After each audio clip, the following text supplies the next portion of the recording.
It was the mid-1800s, and a man stood at a train station in New York, watching the locomotive thunder past. He checked his pocket watch. 4 p.m. At least, he thought it was. But the station clock said 3:17 p.m. At the last stop, it had said 2:30. And the next? Who knew? This was the world before time zones. A world where every town, no matter how big or small, used its own version of time, based on the sun. When the sun reached its highest point in the sky, it was noon. Simple. Logical. Local. But as the Industrial Revolution shrunk the world, and trains began racing across entire countries, a problem emerged. Time became chaotic. Imagine trying to build a train schedule where every city, hundreds of them, had a different time. People missed trains. Conductors got confused. Clocks clashed. Accidents happened. Into this chaos stepped a man named Sir Sandford Fleming, a brilliant Canadian engineer with a sharp mind and a reputation for precision. In 1876, while traveling in Ireland, Fleming experienced firsthand the confusion of time. His train ticket said 8:45, but no one could confirm if that was local time, railway time, or something else entirely. He missed the train. But that frustration sparked a world-changing idea. What if, instead of hundreds of little time systems, the world ran on a single, standardized framework? Fleming proposed dividing the Earth into 24 time zones, each covering 15 degrees of longitude, each 1 hour apart. It was clean, mathematical, elegant, and controversial. Governments scoffed. Religious leaders objected. Newspapers mocked him. Who are you to define time for the world? They asked. But Fleming wasn't trying to seize power. He was trying to restore order. He brought his idea to conferences. He wrote papers. He lobbied governments.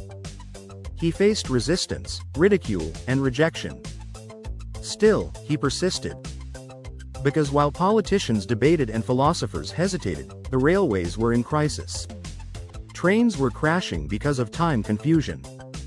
People were dying. Commerce was grinding. The railroads, desperate for a solution, adopted Fleming's plan before any government did. Then came November 18, 1883, a day known as the Day of Two Noons. At exactly noon, clocks across the US and Canada were reset to follow Fleming's time zones.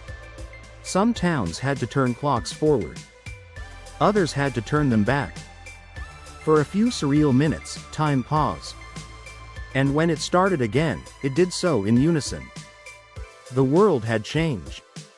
By 1884, Fleming's plan reached the International Meridian Conference in Washington, D.C. There, representatives from over 25 nations gathered to debate how the world should tell time. They agreed on a prime meridian, Greenwich, England.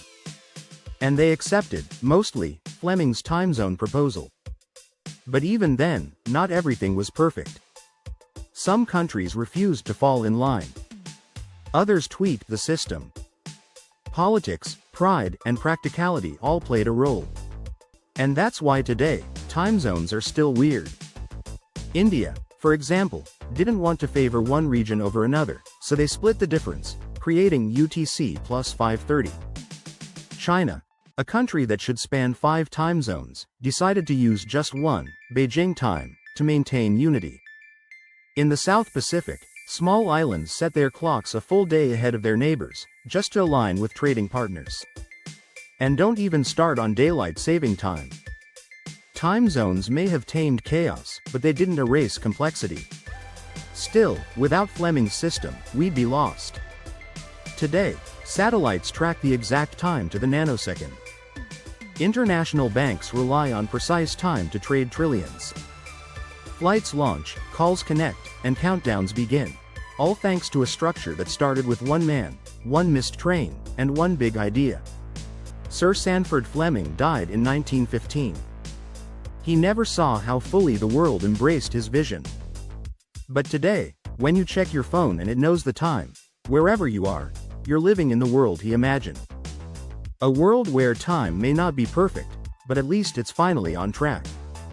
If you found this helpful, hit that like button, subscribe for more amazing informative content.